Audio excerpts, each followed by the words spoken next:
الحمد للہ رب العالمین والصلاة والسلام علی سید المرسلین اما بعد فاعوذ باللہ من الشیطان الرجیم بسم اللہ الرحمن الرحیم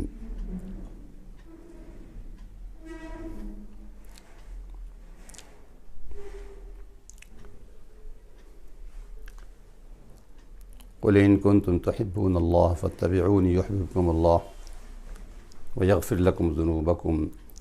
واللہ غفور الرحیم صدق اللہ العظیم۔ معزز اور لائق صد احترام ناظرین کرام، السلام علیکم ورحمۃ اللہ وبرکاتہ۔ الحمدللہ، اللہ تبارک و تعالیٰ کا بے پناہ فضل ہے کہ اس نے اپنے فضل و کرم سے ہمیں اور آپ کو اپنی بے شمار نعمتوں سے نوازا ہے، اور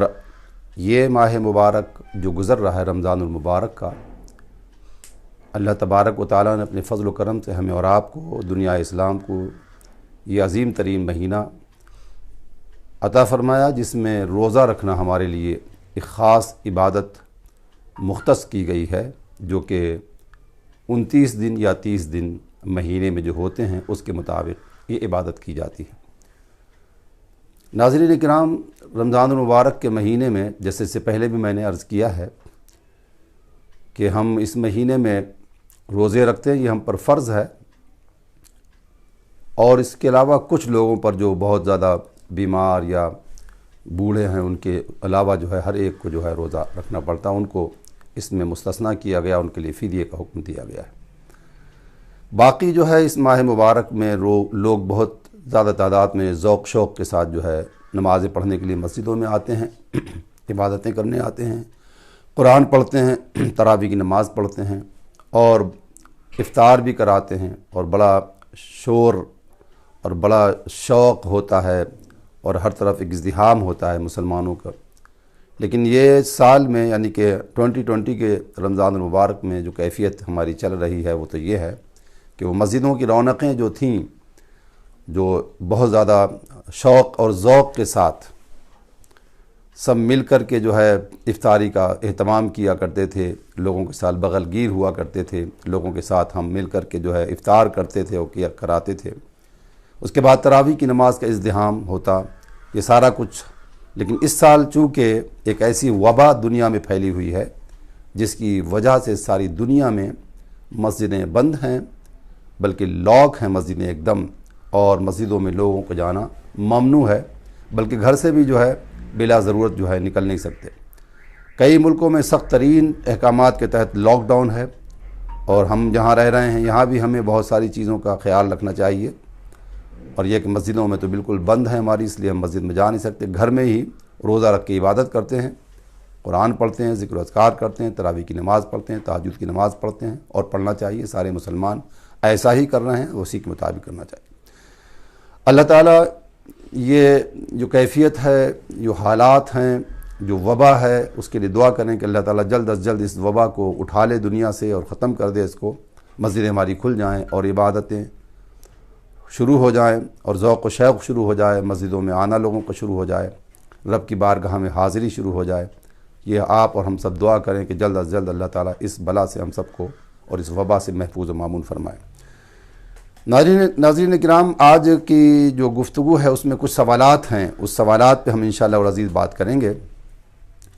اور یہ سوالات جو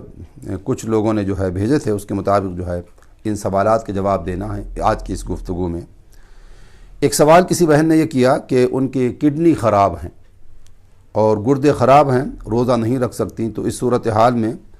فدیہ دینا چاہتی ہیں، اور کس کو دیں؟ ایک سوال یہ ہے کہ جو لوگ بھی روزہ نہیں رکھ سکتے، قرآن کریم میں اللہ تعالیٰ فرماتا ہے وَعَلَى الَّذِينَ يُطِيقُونَهُ فِدْيَةٌ طَعَامُ مِسْكِينٍ، آپ کے جسم کا کوئی ایسا حصہ خراب ہو چکا ہے جس کی وجہ سے، یا آپ کی جسم میں کوئی ایسی بیماری ہے جس کی وجہ سے آپ کو ڈاکٹر روز دن میں کئی بار کھانے کے لیے اور پینے کے لیے بتاتے ہیں، اور اگر آپ وہ کھانا پینا نہ کھائیں تو آپ کی جان جانے کا اس میں خطرہ ہوتا ہے، یا بہت زیادہ اس میں مزید بیماری میں مبتلا ہونے کا اندیشہ ہے، تو اس صورتحال میں اللہ تبارک و تعالیٰ نے ان مسلمانوں پر رحم فرما کر یہ قرآن کی آیت میں حکم دے دیا ہے کہ اگر جو طاقت ہی نہیں رکھتے یہ صورتحال میں جو بیماری ہے تو وہ فدیہ ادا کر دیں. اور فدیہ دینے کے بارے میں مختلف ہیں اقوال ہیں، لیکن یہ ہے کہ 2 کلو 50 گرام وہ گیہوں نصف سا جس کو کہتے ہیں وہ دیں، یا 4 کلو 100 گرام جو ہیں جس کو بارلے کہتے ہیں یہ فدیے کی ہے، یا پھر کشمش جس کو ہم زبیب کہتے ہیں کشمش ہے وہ 4 کلو 100 گرام. یہ اس زمانے کے اعتبار سے بتائے، اسی کے مطابق جو ہے وہ ہم جو ہے فدیہ ادا کرتے ہیں اپنے روزوں کا. جو اگر ہم روزے نہیں رکھ سکتے یا ہم میں سے کوئی روزہ نہیں رکھ سکتا، تو یہ صورتحال ہے کہ آپ یا تو چاہیں وہ اناج دے دیں، اس میں بھی آپ کا فدیہ ادا ہو جائے گا، اور زکوٰۃ فطر کے برابر جو ہے صدقہ فطر جسے کہتے ہیں اس کے برابر یہ رقم رکھی گئی ہے. ہمارے اس شہر میں ہمارے اداروں نے 400 شلنگ گزشتہ سال سے رکھے ہوئے ہیں. اگر آپ یہاں ہیں اور اس صورت میں دینا چاہتے ہیں کیش کی صورت میں 400 پر ڈے کے حساب سے، کیونکہ مسکین کا کھانا جو ہے وہ دونوں ٹائم کا ہوتا ہے، تو اس کو دے دیجئے، آپ نکال دیجئے ہر روز کے حساب سے پورے مہینے کے. جو روزہ نہیں رکھ سکتا، چاہے وہ گردے خراب ہوں، چاہے جس میں کوئی اور اعضا خراب ہو، یا کوئی اور ایسی بیماری ہو جس کی وجہ سے روزے نہیں رکھ سکتے، اور بعد میں بھی وہ بیماری ٹھیک نہیں ہو سکتی ہے، تو اس کا فدیہ ادا کیا جائے گا. اور فدیہ یہ ہوگا 400 شلنگ روزانے کے حساب سے، یا 2 کلو 50 گرام جو ہے گیہوں کا آٹا یا گیہوں آپ جو ہے گندم جسے کہتے ہیں وہ دے دیجیے. اب دینا کسے چاہیے؟ دینا انہیں چاہیے جو اس کے حقدار ہیں. طعام مسکین قرآن نے تو کہا فدیتن طعام مسکین، مسکین کو دے دیں آپ جس کے پاس کچھ ہوتا نہیں ہے، یعنی غریب مسکین فقیر ہو یا مسکین ہو اس کو جو ہے فدیہ ادا کر دیجئے. چاہیں تو آپ پورے مہینے کا ایک ہی آدمی کو دے دیں، چاہیں تو آپ مختلف لوگوں کو دے سکتے ہیں، یعنی کہ آپ اس رقم کو کئی لوگوں میں بانٹ سکتے ہیں، اور چاہیں تو ایک ساتھ دے دیں. یہ ہے اس کے بارے میں. تو فدیۃ طعام مسکین قرآن نے واضح کر دیا کہ مسکین کو دیجئے فدیہ،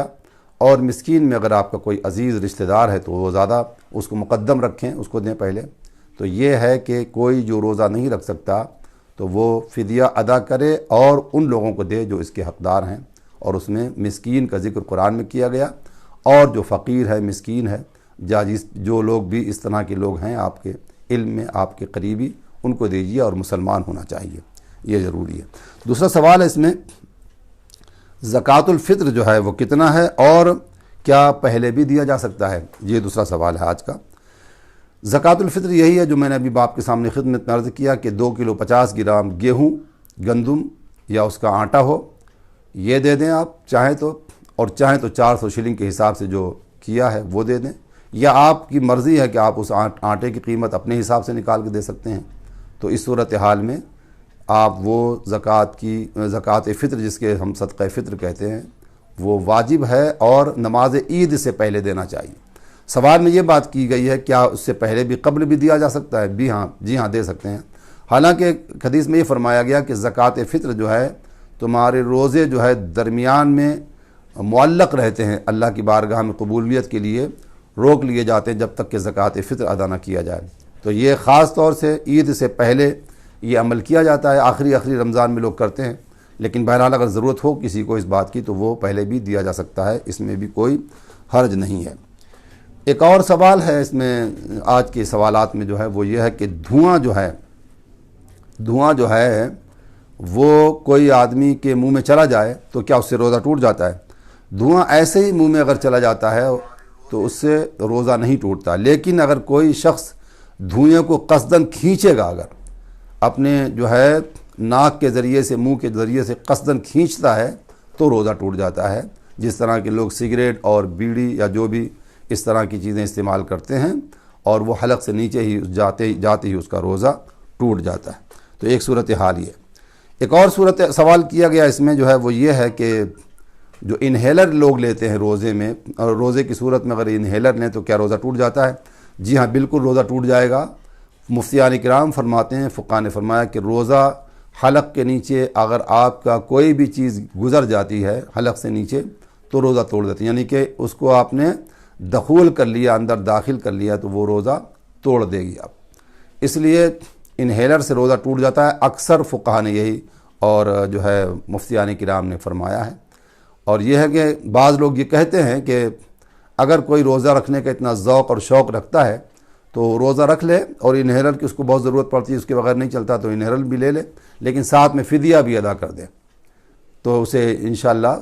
ثواب روزے کا بھی مل جائے گا۔ واللہ عالم، اللہ بہتر جاننے والا ہے، لیکن بہرحال پمپ لینے سے روزہ ٹوٹ جاتا ہے، جیسا کہ آپ کی خدمت میں عرض کیا گیا۔ ایک اور کسی بہن نے سوال کیا تھا کہ ایام حیض میں جو ہے وہ تفسیر جو ہے قرآن کی پڑھ سکتی ہیں یا ترجمہ قرآن پڑھ سکتی ہیں کہ نہیں ہیں۔ اس میں یہ حکم ہے کہ وہ تفسیر آپ پڑھ سکتے ہیں جس میں قرآن کے الفاظ زیادہ نہ لکھے ہوں، یعنی کہ اگر پورے پیج پر قرآن لکھا ہے اور حاشیے میں تفسیر لکھی ہے تو یہ جائز نہیں۔ قرآن میں تو یہ فرمایا گیا ایک جگہ پر کہ لا یمسہ الا المطہرون، تم قرآن کو چھو نہیں سکتے جب تک کہ تم جو ہے وہ مطہر نہ ہو۔ یہ حکم ہے وضو کے بارے میں کہ وضو کے بغیر قرآن کو نہیں چھو سکتے، لیکن ایسی صورتحال میں جب آپ پر غسل فرض ہو جاتا ہے یعنی ایام حیض میں تو ایسی صورتحال میں ذکر و اذکار کی تو اجازت ہے، تفسیر کی بھی اجازت ہے، تفسیر یا ترجمہ قرآن بھی پڑھ سکتے ہیں آپ، لیکن اس میں قرآن کے بہت زیادہ الفاظ نہیں ہونا چاہیے۔ یعنی ایسی کتاب آپ پڑھیں جس میں اگر 2-4 لائن قرآن کی لکھی ہوئی ہیں اوپر اور باقی ساری کی ساری غالب جو ہے وہ ترجمہ اور تفسیر ہے تو اس کی اجازت علماء کہتے ہیں ٹھیک ہے۔ جلالین شریف کے بارے میں فرمایا گیا ہے کہ جلالین شریف کو نہیں پڑھ سکتی وہ خواتین جو ہے ایام حیض میں ہیں، کیونکہ اس میں قرآن زیادہ لکھا ہوتا ہے اور وہ غالب ہے اور اس لیے اس کو نہیں پڑھا جا سکتا۔ البتہ یہ حکم ہے اس بات کا کہ اگر قرآن تھوڑا بہت لکھا ہے اور زیادہ تر تفسیر اور ترجمہ ہے تو پڑھا جا سکتا ہے، اور ان کو اس بات کی اجازت ہے کہ وہ اس کو پڑھ سکتی ہیں ایام حیض کے اندر بھی۔ ایک اور سوال ہے کہ موبائل میں جو قرآن پڑھتے ہیں کیا اس کے لیے وضو ضروری ہے؟ ہاں، اس سلسلے میں یہ فرمایا گیا، بات یہ ہے کہ اگر موبائل میں قرآن آپ نے کھول دیا ہے تو آپ اس کو چھو نہیں سکتے، یعنی کہ وہ الفاظ قرآن پر ہاتھ نہیں لگا سکتے۔ موبائل کے اندر سے قرآن جب آپ بند کر دیتے ہیں، سوئچ آف کر دیتے ہیں، تب تو قرآن کو چھو سکتے ہیں، وہ موبائل کو چھو سکتے ہیں، آپ کوئی حرج نہیں۔ لیکن جس وقت قرآن لکھا ہو اس میں، مطلب جب آپ اس کو آن کرتے ہیں اور قرآن آ جاتا ہے تو ایسی صورت میں قرآن کے الفاظ کو ہاتھ نہیں لگا سکتے، ایک بات۔ دوسری بات یہ کہ احتیاط یہ ہے اس میں کہ وضو کر لیا جائے تو اچھا ہے، لیکن بغیر وضو سے بھی ایسے موبائل کو چھوا جا سکتا ہے، قرآنی الفاظ کو نہ چھوا جائے۔ اس میں مفتیان کرام کہتے ہیں احتیاط یہی ہے کہ وضو کر لے تو اچھا ہے، کیونکہ قرآن اب چونکہ آج کل میڈیا کا اور یہ جو ہے نیٹ کا دور ہے، اس میں لوگ جو ہے اپنے فون کے ذریعے قرآن نکال لیتے ہیں، لیکن بہرحال اس کی وہ آسانی ہے لوگوں کے لیے اور اس کو استعمال کیا جا سکتا ہے۔ لیکن صورتحال یہ ہے کہ اس وقت میں جب آپ قرآن پڑھ رہے ہوتے ہیں اس کا اطلاق آپ یہی کہتے ہیں کہ میں قرآن پڑھ رہا ہوں، آپ یہ نہیں کہیں کہ میں موبائل پڑھ رہا ہوں یا موبائل میں لکھا ہوا، آپ کہیں گے میں قرآن پڑھ رہا ہوں۔ آپ نہیں کہتے اس وقت میں کہ میں موبائل دیکھ رہا ہوں یا موبائل پڑھ رہا ہوں، بلکہ قرآن پڑھ رہا ہوں۔ جب قرآن پڑھ رہے ہیں آپ خود بھی کہتے ہیں قرآن پڑھ رہا ہوں، تو پھر اس صورتحال میں احتیاط یہی ہے کہ آپ وضو کر کے بیٹھیں، کیونکہ بہت اچھی بات ہے، اور دوسری صورت یہی ہے کہ ان کے الفاظ کو ہاتھ نہ لگایا جائے۔ ایک اور سوال اس میں ہے کہ عطر لگانے سے کیا وضو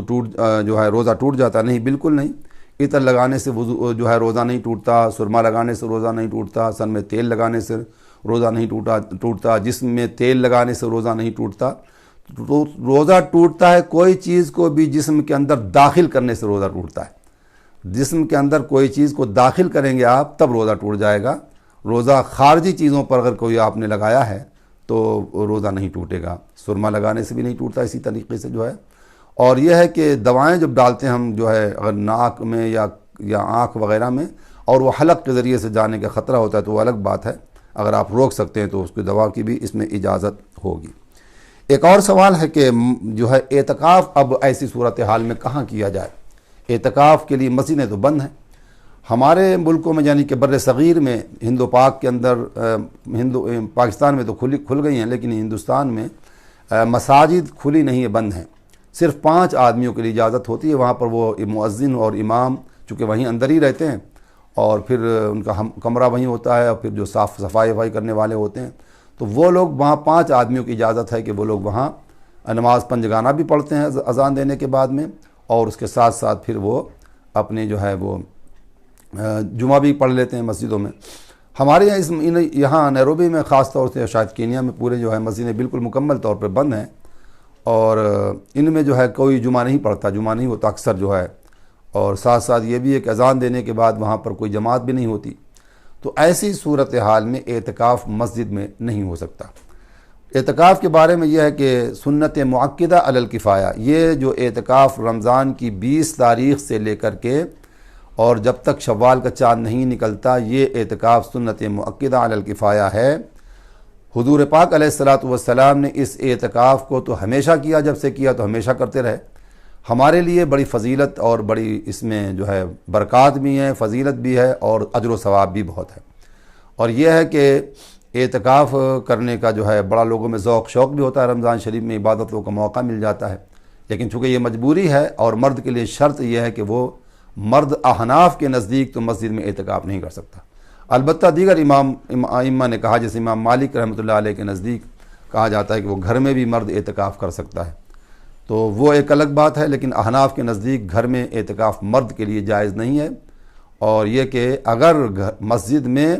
لوگ آتے ہیں، چند لوگ، جیسے مسجد کا امام ہے یا مسجد کا مؤذن ہے یا چند لوگ ہیں وہاں پر روزانہ ہوتے ہیں، اذان کے بعد جماعت کرتے ہیں، اسی صورت میں تو وہ اعتکاف کیا جا سکتا ہے اگر کوئی کرنا چاہے۔ لیکن یہ ہے چونکہ یہ سنت ہے، فرض کے لیے مسجد بند کر دی گئی،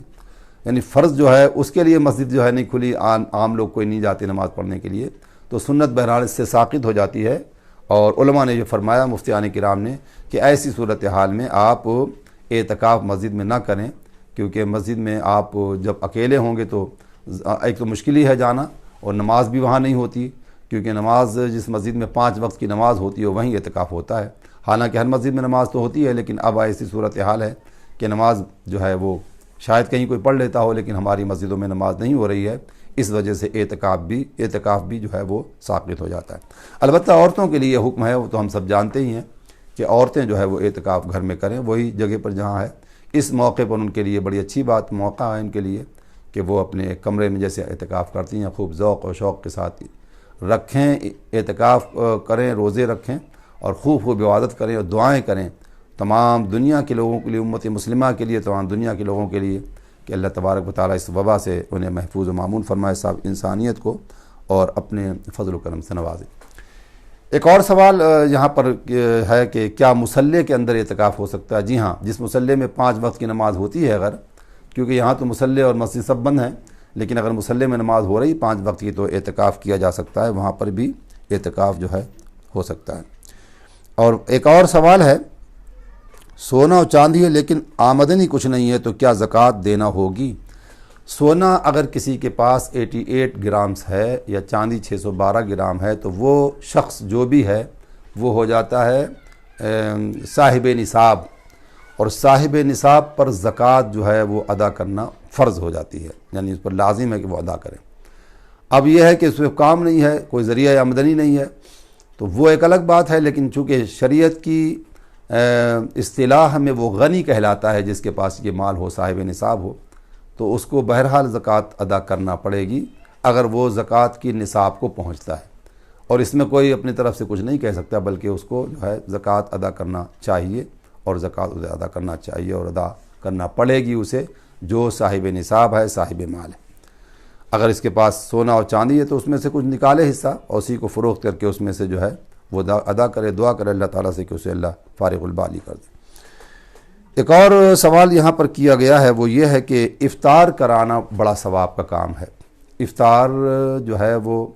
سب کو کراتے ہیں ہم، رشتہ داروں کو، عزیزوں کو، اقارب کو، دوسرے مسلمانوں کو، اور اس کا حضور پاک علیہ الصلاۃ والسلام کا فرمان بھی ہے کہ جو ایک گھونٹ جو ہے شربت پلائے یا دودھ پلائے یا کھجور سے کرا دے تب بھی اسے بہت زیادہ فضیلت حاصل ہوتی ہے، اور جو پورا بھر پیٹ کھلاتا ہے تو حضور نے اس کے لیے اور مزید فضیلت بیان کی ہے کہ اس کو جو ہے حضور پاک علیہ الصلاۃ والسلام کی اور بھی جو ہے اس پر اللہ کا کرم ہوگا، اور آپ اسے میدان محشر میں سیراب کریں گے حوض کوثر سے۔ بہرحال یہ تو بڑی ثواب کا کام ہے اور بڑی اس میں ثواب کا ذکر کیا گیا ہے، لیکن اب صورتحال یہ کہ لوگوں کے پاس مال نہیں ہے، ایسی صورتحال میں وہ کیا کر سکتے ہیں؟ اگر اللہ نے دیا ہے تو آپ کسی کو دے سکتے ہیں، یہ ضروری نہیں کہ آپ اس کو جو ہے وہ پکا ہوا کھانا ہی دیں بلکہ گھر میں بلائیں، بلکہ آپ کھجوریں لے کر کے لوگوں میں تقسیم کر سکتے ہیں اگر آپ تقسیم کرنے کی صورتحال آپ کے پاس ہے، فروٹ لے کر دے سکتے ہیں آپ، دودھ جو ہے کچھ صورتحال ہے اگر آپ کے پاس تو دودھ لے کر دے سکتے ہیں، تو افطار کا ثواب تو مل جائے گا۔ لیکن اگر یہ سوال میں یہ بات بھی ہے کہ زکوٰۃ دے کر افطار کیا جا سکتا ہے؟ ہاں، زکوٰۃ دے کر غنی کو نہیں افطار کرا سکتے، لیکن غریبوں کو، جو غریب لوگ ہیں ان کو آپ زکوٰۃ کے طور پر جو ہے کوئی بھی چیز دے سکتے ہیں، اس کو مالک بنا دیں، وہ افطار کرے گا۔ آپ کہیں بے شک آپ شام کو افطار کر لیں، اس سے آپ کھجوریں دے دیں، آپ اور کوئی چیز دے دیں اور اس کو مالک بنا دیں، اور کہیں آپ کی طرف سے تو زکوٰۃ ہے لیکن آپ اس کو یہ بھی کہہ دیں کہ یہ افطار میں آپ استعمال کریں، تو یہ یقیناً اللہ کی ذات سے امید ہے کہ اللہ تبارک و تعالیٰ اس کو جو ہے آپ کو جو ہے وہ ثواب بھی انشاءاللہ والعزیز مل جائے گا، اللہ تعالیٰ دینے والا ہے۔ اور ایک اور سوال ہے اس میں یہ کہ گھر میں لوگ بیٹھے ہوتے ہیں اپنے گھر میں بات کرتے رہتے ہیں، فیملی کی یا اسٹاف کے بارے میں کچھ باتیں کرتے ہیں لوگ، اور سوال یہ ہوتا ہے کہ اس میں گفتگو میں کچھ باتیں ایسی بھی ہو جاتی ہیں جو نازیبہ بات کہہ سکتے ہیں، جن کو کہا جاتا ہے کہ یہ غیبت، ہم اپنی زبان میں غیبت کہتے ہیں کہ کسی کی غیبت کرنا۔ غیبت کے بارے میں یہ ہم سب جانتے ہیں کہ غیبت کہتے ہیں اس کو جو کسی کے پیٹھ کے پیچھے اس کی وہ برائی بیان کیا جائے جو اس کے سامنے نہیں کہہ سکتے، آپ اس کے پیٹھ کے پیچھے کہیں گے وہ برائی۔ حضور اکرم علیہ الصلوۃ والسلام کی بارگاہ میں ایک شخص آئے، انہوں نے کہا یا رسول اللہ صلی اللہ علیہ وسلم، ہم کسی آدمی کی برائی بیان کرتے ہیں، وہ برائی اس کے اندر موجود ہوتی ہے، تو کیا یہ بھی غیبت ہے؟ تو آپ نے فرمایا یہی تو غیبت ہے، یعنی جو برائی اس کے اندر موجود ہے وہ بیان کرتے ہیں وہی تو غیبت ہے۔ اگر جو چیز ہے نہیں اس کے اندر وہ بیان کریں گے آپ تو وہ تو بہتان ہو جائے گا، وہ تو اس کے اوپر ایک الزام اور بہتان ہوگا۔ البتہ ایک چیز کے بارے میں آپ کی خدمت میں عرض کروں، وہ یہ ہے کہ کسی ایسے آدمی کا ذکر کرنا، دوسرے لوگوں سے اس کی برائی کا اس طرح ذکر کرنا کہ ایک آدمی لوگوں کو کون کر جاتا ہے، یعنی جو ہم کا دھوکہ دیتا ہے، ان کو لوٹ لیتا ہے اپنے فریب کاری کے ذریعے سے، چرب و زبانی کے ذریعے سے، اپنی گفتگو کے ذریعے سے لوگوں کو بیوقوف بنا کر ان سے مال حاصل کر لیتا ہے۔ آپ کے ساتھ بھی ہو چکا ہے ایسا، اور آپ جانتے ہیں کہ یہ آدمی نے مجھے جو ہے ایسا میرے ساتھ ہو چکا، تو آپ اس کی یہ برائی بیان کر سکتے ہیں دوسروں سے کیا کہ ان کو نقصان نہ پہنچے۔ آپ کو نقصان پہنچ گیا ہے لیکن ان کو نقصان نہ پہنچے، اس لیے آپ اس کا ذکر کر سکتے ہیں کہ بھائی اس سے احتیاط کرنا، اس آدمی سے یہ ذرا معاملات میں جو معاملات ہیں پیسے کے لین دین کے، اس میں ذرا دھیان رکھنا اس بات کا۔ باقی جو بھی آپ فیملی کی بات کریں گے، اسٹاف کی بات کریں گے، اگر اکثر ہم سب کرتے ہی رہتے ہیں، لیکن یہ ہے تو یہ برائی، اور بہرحال اس کو غیبت کے زمرے میں آتا ہے۔ حضور حضرت سید عائشہ صدیقہ رضی اللہ تعالیٰ عنہ کے بارے میں ایک روایت بڑی مشہور ہے کہ حضور پاک علیہ الصلوۃ والسلام کی بارگاہ ہم ایک بار انہوں نے کسی دوسری جو ہے حضور کی زوجہ کو چھوٹا قد کہہ دیا تھا کہ چھوٹے قد کی ہیں، تو اسی پر حضور نے آپ فرمایا کہ یہ بھی صحیح نہیں ہے، اور بلکہ یہ بھی کسی کی برائی کو بیان کرنا، وہ کہ لمبا ہے کہ چھوٹا ہے کہ موٹا ہے کہ فلاں ہے، یہ بھی جو ہے غیبت میں ہی آتا ہے۔ تو اس لیے سامعین کرام ہم سب کو اور ناظرین کرام ہم سب کو چاہیے کہ ہم اس چیز کے اپنے آپ کو دھیان رکھیں، اور بہت زیادہ ہم باتیں کر جاتے ہیں، ہم لوگوں میں بہت ساری چیزیں ایسی پائی جاتی ہیں۔ ایک اور سوال ہے یہاں پر کہ انجیکشن لگانے سے روزہ ٹوٹتا ہے کہ نہیں؟ بہت سارے فقہاء نے اس پر اختلاف ہے، بہت سارے فقہاء اس پر یہ کہتے ہیں کہ روزہ نہیں ٹوٹتا، لیکن کچھ ابھی موجودہ زمانے میں تحقیق کی لوگوں نے، اور وہ کہتے ہیں کہ روزہ جو ہے وہ ٹوٹ جاتا ہے انجیکشن لگانے سے، چاہے جو ہے آپ رگ میں لگائیں یا مسل میں لگائیں، روزہ ٹوٹ جاتا ہے۔ اس پہ بڑی تحقیق ہے، کبھی کوئی صاحب نے کچھ سوال کرنا ہے مجھ سے یا میری خدمت میں آنا، یہاں جو آس پاس میں ہمارے رہتے ہیں تو وہ ہم ان کو باقاعدہ طور پر تفصیل کے ساتھ بتا سکتے ہیں۔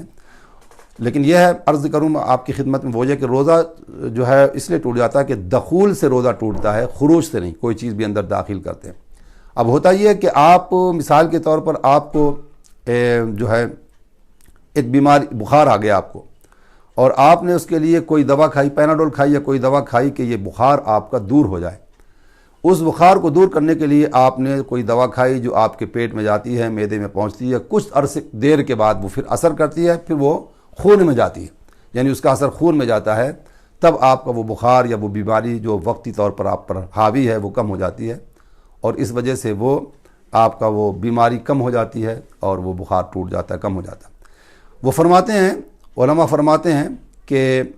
انجیکشن سے براہ راست وہ چیز حاصل، وہ 2 گھنٹے میں کام کرتا ہے یا 1 گھنٹے کے بعد اس کا اثر ہوتا ہے، وہ کھا کر کے ہضم ہو کر کے پھر وہ آپ کے خون میں جب جاتا ہے تو اس کا اثر اتنی دیر میں، اور انجیکشن سے فوراً 1 منٹ میں آپ کے جسم میں انہوں نے خون میں یا مسل میں لگا دیا اور وہ پہنچ جاتا ہے، اور اسی وقت آپ کو افاقہ ہو جاتا ہے اس سے۔ اس لیے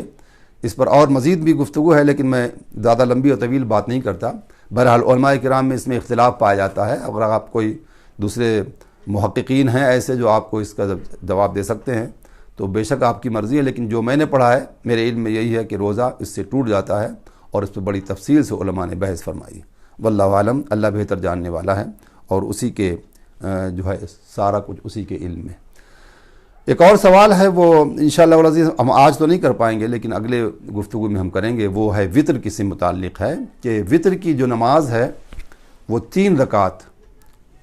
جو ہے احناف پڑھتے ہیں ہم 3 رکعت ایک ساتھ، اور دوسرے جو ہے کوئی لوگ جو ہے 3 پڑھتے ہیں لیکن 2 پر سلام پھیر کر 1 پڑھتے ہیں، کوئی ایک ہی پڑھتا ہے۔ حضور پاک صلی اللہ علیہ وسلم سے 1 رکعت بھی ثابت ہے، 3 بھی ثابت ہیں، 5 بھی ثابت ہیں، 7 بھی ثابت ہیں، اور اس طرح سے ہیں۔ لیکن 3 کے بارے میں نے عرض کرنا ہے آپ کی خدمت میں کہ مجھے یہ بات کی گئی کہ 3 رکعت کا جو ہے آپ تفصیل سے جو ہے بتائیے کہ 3 رکعت پر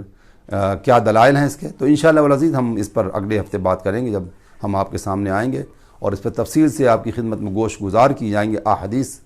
جن میں 3 رکعت کا ذکر کیا گیا، اور یہ بھی کہا گیا کہ 2 پر سلام نہیں پھیرنا بلکہ 3 پوری کر لینا، اس کے بعد ہی سلام پھیرنا، اور بغیر مشروعیت کے بغیر شریعت کے کوئی بھی اپنی مرضی سے 3 رکعت نہیں پڑھ سکتا۔ یعنی یہ دنیا میں احناف کی تعداد بہت زیادہ ہے، یعنی ہندوستان، پاکستان، بنگلہ دیش اور افغانستان اور ترکی، یہ سارے ملک ایسے ہیں جہاں پر سب حنفی زیادہ ہیں، اور ان کی تعداد دنیا کے تمام مسلمانوں سے 3/4 ہوتی ہے۔ یعنی کہ دنیا میں جو مسلمان ہیں اگر آپ دیکھیں تو زیادہ تر آدھے سے زیادہ مسلمان وہ ہوں گے، اور وہ سب 3 ہی رکعت پڑھتے ہیں، اور بڑے علماء ہیں، مشائخ ہیں، مفتیان کرام ہیں، بڑے جید علماء اور فقہاء ہیں۔ اگر کوئی چیز شریعت میں نہ ہو اپنی مرضی سے تو نہیں کر سکتا کوئی بھی، یہ تو ہو ہی نہیں سکتا۔ جب تک کوئی بھی چیز شریعت سے اور حدیث سے یا قرآن سے ثابت نہ ہو وہ عبادت میں شامل کوئی نہیں کر سکتا۔ اتنی بڑی عبادت کرنے کے لیے جب اتنی دنیا کر رہی ہے تو اس کے لیے باقاعدہ شریعت کا حکم ہے، حضور کی حدیث سے موجود ہیں، اور وہی انشاءاللہ العزیز ہم آپ کی خدمت میں اگلی بار عرض کریں گے۔ اللہ تعالی ہم سب کو توفیق دے اور اپنی رحمتوں سے نوازے، اور دعا کریں کہ اللہ تعالی یہ کرونا وائرس سے جو اس وقت چل رہا ہے دنیا میں، اس وبا اور بلا سے ساری دنیا کو محفوظ و مامون فرمائے۔ دعا کریں کہ اللہ تبارک و تعالی ہمارے روزوں کو، عبادات کو، تسبیحات کو، تحلیلات کو، تقدیسات کو اپنی بارگاہ میں قبول فرمائے۔ اللہ سے دعا کیجیے اللہ تبارک و تعالی اپنے فضل و کرم سے ہمیں نوازے، اور اپنے فضل و کرم سے دین دنیا کی سرخروئی، سربلندی اور کامیابی عطا فرمائے۔ دعا کریں کہ اللہ تبارک و تعالی جل مجدہ ہمیں جو ثواب مسجدوں میں ملتا تھا یقیناً وہ 27 گنا نماز کا ثواب اور اس سے بھی کہیں زیادہ، لیکن ہم مجبور ہیں اور مجبور ہو کر مسجد اپنے گھر میں بیٹھے ہوئے ہیں۔ یا رب کریم ہمیں وہ ثواب عطا فرما جو تو اپنے بارگاہ میں پہنچنے کا ثواب عطا فرماتا ہے۔ یا رب کریم 27 گنا ثواب جماعت کی نماز کا ہے، اور رمضان میں اس سے بھی زیادہ تو دینے والا ہے، تیرے خزانوں میں کوئی کمی نہیں۔ یا رب کریم اپنے غیب کے خزانوں سے ہماری مدد فرما اور ہمارے اجر و ثواب میں کمی نہ فرما۔ ہم سے جو غلطیاں کوتاہیاں ہو گئی ہیں، شاید ہم یہ سمجھتے ہیں کہ یا رب تو ہم سے ناراض ہو گیا ہے، دنیا بھر کے مسلمان یہی تمنا تیری بارگاہ میں لیے بیٹھے ہیں اور اپنی گناہوں پر نادم و شرمندہ ہیں کہ یا رب تو ہم سے راضی ہو جا اور ہماری جو تیری ناراضگی ہے اس کو دور کر دے، اور تو راضی ہو جا، کیونکہ تو بڑا رحیم بھی ہے، رحمان بھی ہے، کریم بھی ہے، جواد بھی ہے، موتی بھی ہے، مغنی بھی ہے، کریم بھی ہے، رحیم بھی ہے، تیری شان بڑی عظیم ہے میرے مالک و مولا۔ اپنے فضل و کرم سے ہمارے لیے مسجدوں کے دروازے کھول دے تاکہ ہم تیری بارگاہ میں آ کر سجدہ ریزی کریں اور تجھے راضی کرنے کے لیے عبادتیں کرنے، اور ہمارے اندر جو غلطیاں ہیں، کوتاہیاں ہیں، گناہ ہیں، اور جو ہم سے دن بدن رات دن جو ہے جو کوتاہیاں اور غلطیاں سرزد ہو رہی ہیں، یا اللہ اپنے رحمت و